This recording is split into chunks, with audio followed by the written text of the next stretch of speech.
The political and media assassination of Donald Trump continues today at full speed. We will document today's assassination efforts, primarily being led by the New York Times, in stories that they admit near the end that what they're reporting never happened, such as the Russians trying to influence Donald Trump last summer. When nobody thought Trump was going to win anything, the New York Times says they got anonymous sources that the Russians were trying to influence Trump way back then. And in the end of the story, they say there's no evidence that that ever happened. So why report the story in the first place? So I sit here and I marvel at these ongoing efforts in Montana. Ladies and gentlemen, I must do something. I must join the chorus of people condemning what happened out there. This manly, obviously studly Republican candidate in Montana took the occasion to beat up a pajama-clad journalist, the Pajamaboy journalist out there. The story is he grabbed his neck and threw the guy to the ground because the journalist was being insolent and disrespectful and whiny and moany and accusatory, and the manly, studly Republicans simply didn't realize that in the big stage you can't do this kind of stuff, and kick the guy's ass to the ground. This cannot be accepted. This must be condemned. I wonder how many people in Montana now going to vote for the guy, though. Welcome, my friends, 802. I'm serious. What are the early voting numbers out there? I'm confused. I've seen that 70% have early voted, and in another story, 30% have early voted. Today is election. Oh, and there's a brave newspaper out there. A brave newspaper withdrew its endorsement for this studly, manly, brutish Republican. His name is Gianforte. Name is Greg Gianforte. And he didn't like this reporter who's indistinguishable from your average millennial man today. Virtually indistinguishable. He's from the UK Guardian. And so Gianforte, he just kind of lost it out there. Then they made a statement. They released the tape, and his statement didn't match up with what you hear on the tape. And so now Gianforte is being routinely condemned and criticized by no less than Nancy Pelosi. Grab audio soundbite number 24. I mean, even Paul Ryan today was asked, do you think he should apologize? Well, hell yeah, he should apologize. I mean, this is not the kind of thing we generally approve of, beating up on journalists. But again, you have to wonder how many voters in Montana. You just have to wonder how many voters in Montana. Here's Pelosi, what she said. To see this person who wants to be the one representative into the House of Representatives from Montana be sort of a wannabe Trump, use language like that, treat people harshly like that. That's his model. Donald Trump's his model. And we've really got to say, come on, behave. That was outrageous. That was outrageous. When did Trump beat up a reporter? It hasn't happened, right? Trump's never thrown a reporter to the ground. The opposite's happened. Now, back to this Montana election for just a second. This is yet the third special election this year. If you count the primary runoff in Georgia, this is the third one. And there's a pattern. There is a formula for the way the drive-by media reports these. And you can see it here in the headline at Salon.com. Republicans are scared about the Montana special election. And this was written before the incident where the millennial Pajamaboy reporter for The Guardian was just unacceptably, brusquely and rudely thrown to the ground like a 125-pound dish rag. Headline the story, Republicans are scared about the Montana special election. That's how this stuff starts out. There's the formula. Leftist news media says Republicans are scared. They're nervous. They're fearful. They're red-faced. They're quaking in the corner with fear. They can barely get through the day, so worried because they know that if they lose, it means it's over for Trump. And then polls are cited. The Democrats always do well, or better than anyone imagined they would do. In the polls always show the Democrat challenger maybe winning outright, maybe a little ahead, certainly no less than tied with the evil Republican. Democrat donors from Hollywood and Silicon Valley and New York then pour in millions of dollars to the unknown Democrat candidate who was on the verge of throwing the Trump administration out of office by defeating the Republican. The Democrats then run a far-left nut job as a fake moderate. In Montana, they got the guy wearing a cowboy hat. They've got their far-left freak candidate wearing a cowboy hat and trying to look as manly and studly as Gianforte looks.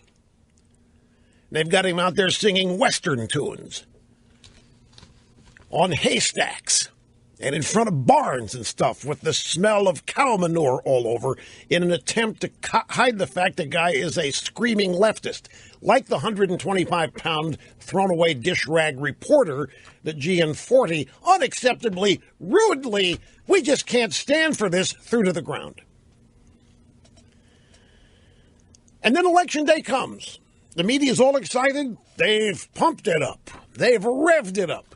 They got everybody convinced the Republican doesn't have a prayer. In Montana, they are doubly convinced now because Gianforte, the manly and studly candidate, threw the 125-pound wet dish rag reporter from the Guardian to the ground, being described as a body slam. Totally unacceptable. Nobody wants this to be part of our politics. You just don't treat the media this way, particularly young millennial guys who are nowhere near being prepared for this kind of thing.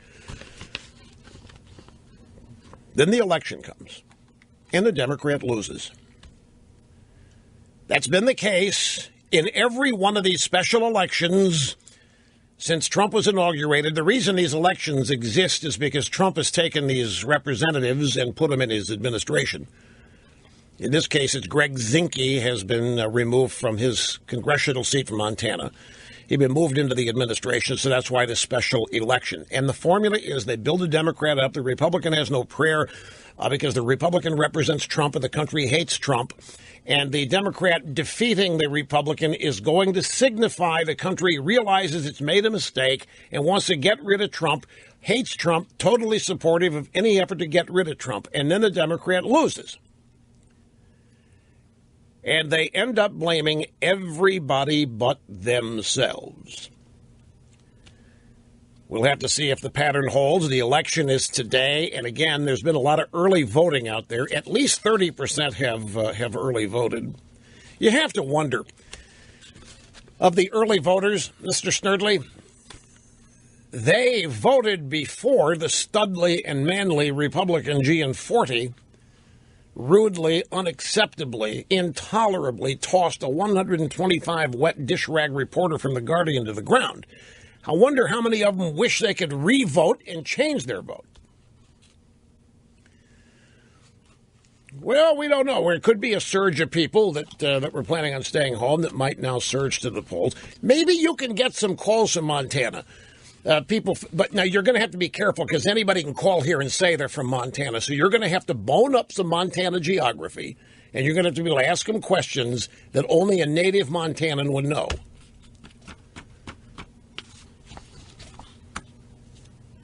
You got it? You know, like ask them where in Montana Sun Valley is.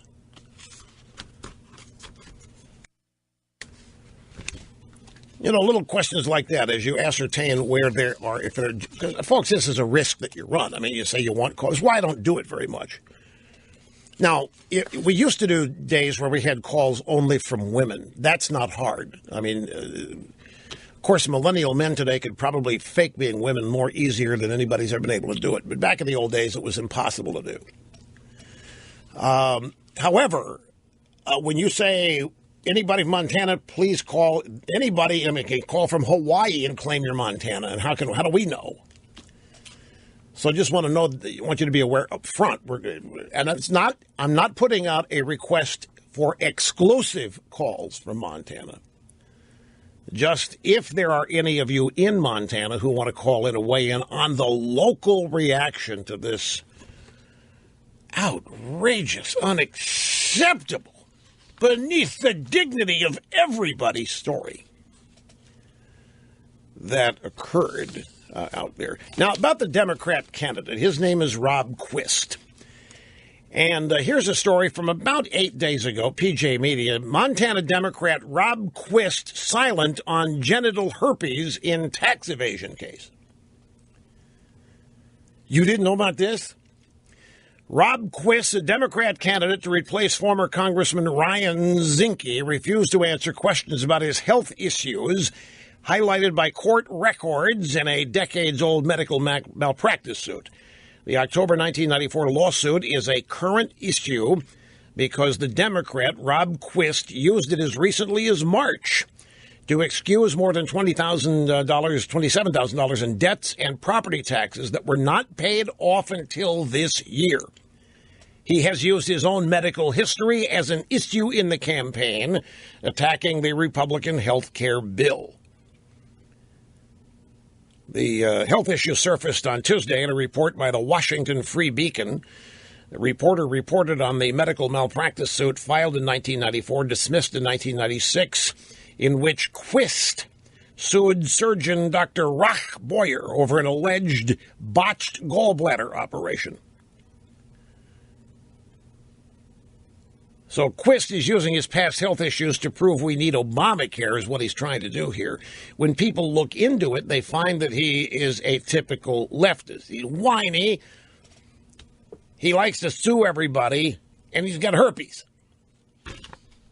Oh, and there's one other little interesting tidbit here about the Democrat in the special election in Montana. Montana Democrat Rob Quist, a regular performer at nudist resorts.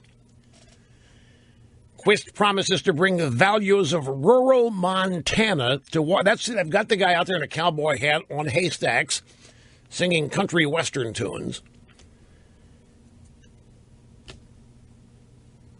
Montana Democrat Rob Quist, locally famous musician, a frequent performer at the Sun Meadow Resort, Idaho's premier nudist resort, for guests seeking a family nudist experience. The website that published the story had to remove pictures because they contain inappropriate images for the family.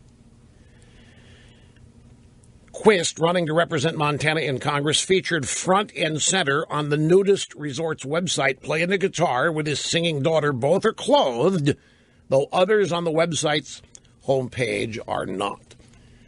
So that is the update on what's going on in the Montana special election today. There is an eyewitness to this event in Montana. The eyewitness is Alicia Acuna, who is a reporter for Fox. But according to the drive-by media, we can't believe what Fox tells us, right? I mean, Fox makes it up. Fox is obscene. Fox is outrageous. Fox needs to be done away with. We can't trust what they say at Fox. So do we really have an eyewitness? I'm not telling you what I think of Fox. I'm just telling you what they think of Fox. I guess they're accepting her eyewitness account without question, however, which makes them hypocrites, not me. Anyway, back to the controversy in Montana. This is the audio soundbite of the confrontation as Ben Jacobs approaches Gianforte to ask about the CBO score of the health care reform, which said that it will leave 23 million people uninsured. Well, the big lie is that Obamacare insured a bunch of people that were uninsured. This bill will also reduce your health care premiums by $3,000 on average. Obama promised you that Obamacare would reduce premiums $2,500. They went up $5,000 in some cases, and more than that when you factor in the deductibles. The House bill scored by the CBO that's now over in the Senate, where McConnell says he just doesn't see how he can get 50 votes. I'm so sad. I don't know where I'm going to get. Would reduce premiums by $3,000. Why do CBO scores always sound like Democrat talking points? By the way, if they're nonpartisan, The CBO's part of the rigged game, too. Anyway, here is the audio soundbite of the confrontation between the Studley and manly Greg Gianforte and the Guardian political reporter Ben Jacobs. The CBO score, because you were waiting to make your decision about healthcare until you saw the bill and it just came out. And what you thought we'll talk to you about that later. Yeah, but there's not going to be time. I'm just curious if you have the speak right with now. Shane, please. But you don't. Sick and tired of you guys. The last time that came here, you did the same thing. Get the hell out of here. Jesus. Get the hell out of here. The last guy did the same thing. You were the Guardian? Yes, and you just broke my glasses. The last guy did the same damn thing. You just body slammed me and broke my glasses. Get the hell out of here. There you have it. You just body slammed me and broke my glasses, and it was witnessed over there by Fox. You just body slammed me and broke my glasses. You did the same damn thing. You do it every time. You just get the hell out of here. The only thing missing was, hey, put some ice on it. Don Lemon freaked out last night on CNN. Here's what I have to say, and I usually don't talk about this. There have been many threats against members of the media and our family members and people we know that happened, and the public doesn't know about it. It did not happen before this particular election cycle, and it has happened to me and my family, and quite frankly, I'm sick of it. This disgusted me to watch this. And anyone who's out there, whether you're a Democrat or Republican, whether you like CNN or not. Right. You should hate it. You should condemn it. You should not be for it. By the way, the idea that journalists were not attacked before Trump came along, you ever heard of this organization called a Committee to Protect Journalists? It's been around since I don't know how long, forever. And it is an organization that exists in solidarity with journalists who are putting their lives on the line to report the news around the world. Brave, courageous journalists putting themselves in harm's way. And this organization, a Committee to Protect Journalists, been around a long time. And Lemon knows that. Up next is George Stephanopoulos talking to Ben Jacobs of The Guardian this morning on Good Morning America. This is still sort of 12 hours after it happened. I'm still trying to quite figure out what's going on and cope with the fact that as someone who's a reporter, being thrust into the center of a story, which is not a comfortable place. Not a comfortable place to be, but it is still possible that then you will take further, perhaps, civil action? I haven't even begun to think about that right now. Stephanopoulos wants Jacobs to sue Greg Gianforte. And to hear the journalist say, I'm still trying to figure out here, I'm going to process the fact that thrust into the center of the story is not a comfortable place. Give me a break. Uncomfortable being the center of the story?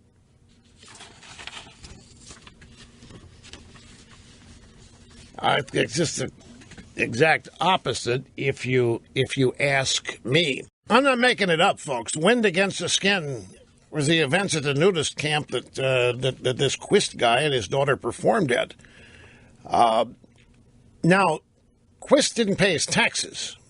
And that didn't get anywhere near the kind of coverage that Gianforte's alleged body slam has gotten.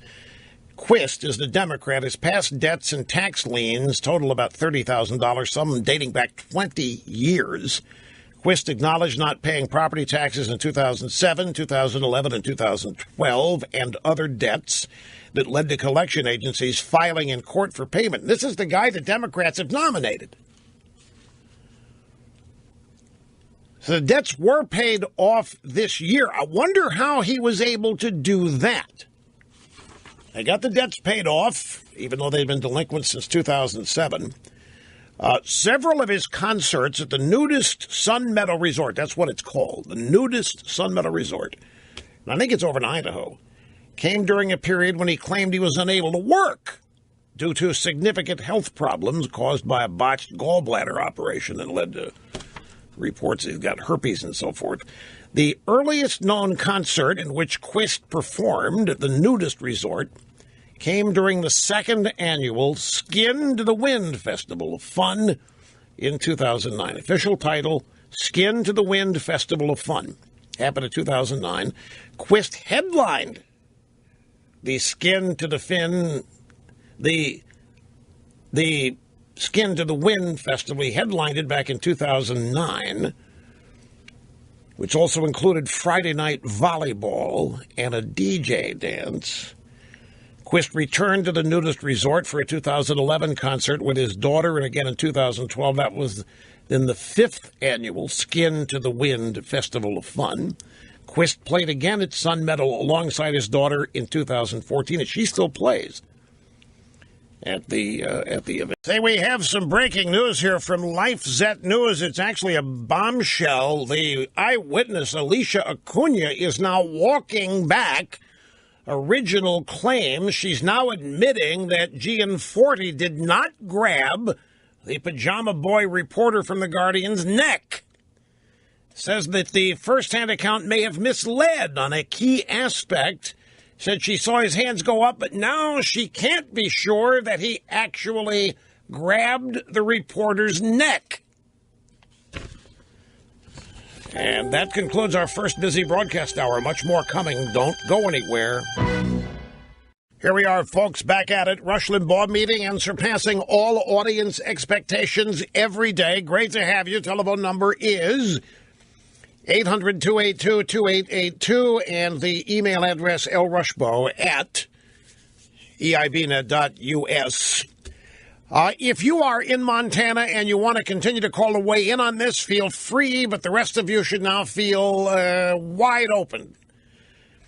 You no longer have to cede the phone lines to residents from Montana. Now, I was right. The early voting is that 70% of the vote out there is already in. I was confused today. I'd seen both numbers 70 and 30, and I couldn't remember which was the early vote and which was not. It turns out 70% of early voted. So what we're talking about here is 30% who had not voted might be impacted by the story. And again, I had to hustle this in about 20 seconds prior to the conclusion of the last hour. But Alicia Acuna went on the Laura Ingraham show today, and Laura's website is lifezet.com. And here's the headline: Bombshell. Montana assault witness changes story, admits no neck grab. Reporter says first-hand account may have misled on the key aspect of the Gianforte incident. Reporter who was a first-hand witness to an incident late yesterday involving the studly and manly Greg Gianforte and a reporter for The Guardian now admits that she may have embellished some details of her story. Guardian reporter Ben Jacobs, who, by the way, hates Trump. I went back. I'm not gonna get into any of the details right now. This guy has written hateful stuff about Trump. I've got a story from last year, right around Election Day, in which he just cut off a Trump quote to make it look like Trump was promising a return to violence as a means of taking back the country. And he wasn't. He was talking about at the ballot box. We're going to reclaim our country like we always do. And this guy was trying to make it look like Trump was advocating violence, and he was simply advocating everybody turn out and vote. So the guy, this Ben Jacobs, is a classic never-Trumper, anti-Trumpist from the drive-by media.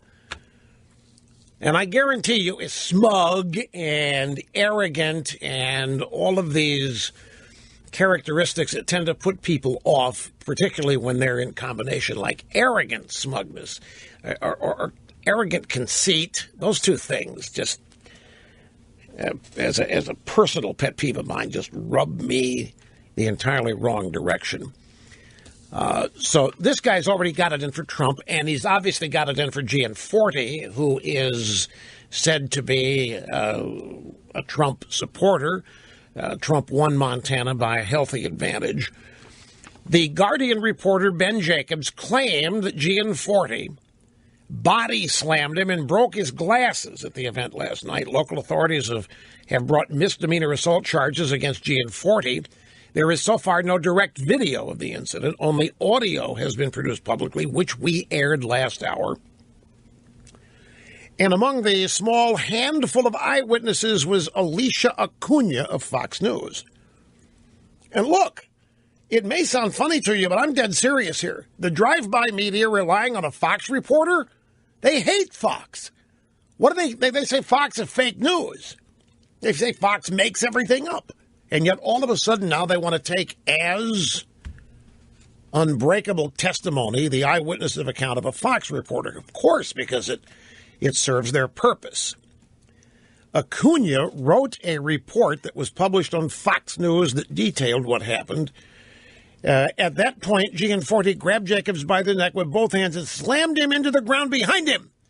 Faith, Keith, and I watched in disbelief as Gianforte then began punching the reporter. As Gianforte moved on top of Jacobs, he began yelling something to the effect, "I'm sick and tired of this." That report went viral online.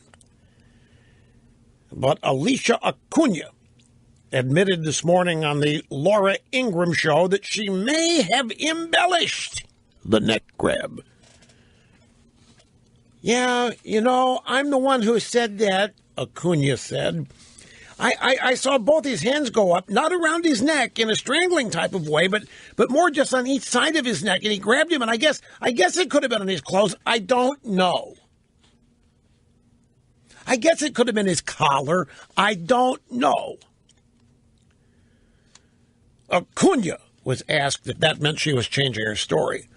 And Acuna said, well, again, just to clarify, he didn't grab him by the neck with both hands in the way that was initially described. That's not quite accurate. Well, if that's not quite accurate, then this whole story has been kind of amplified and blown way, way out of proportion. Gianforte's campaign released a statement shortly after the incident Wednesday that offered a far different take on the scuffle than that put forward by Alicia Acuna. And we mentioned this in the last hour.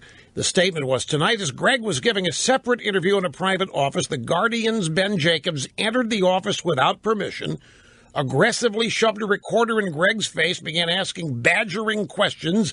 Jacobs was asked to leave. Greg then attempted to grab the phone that was pushed in his face.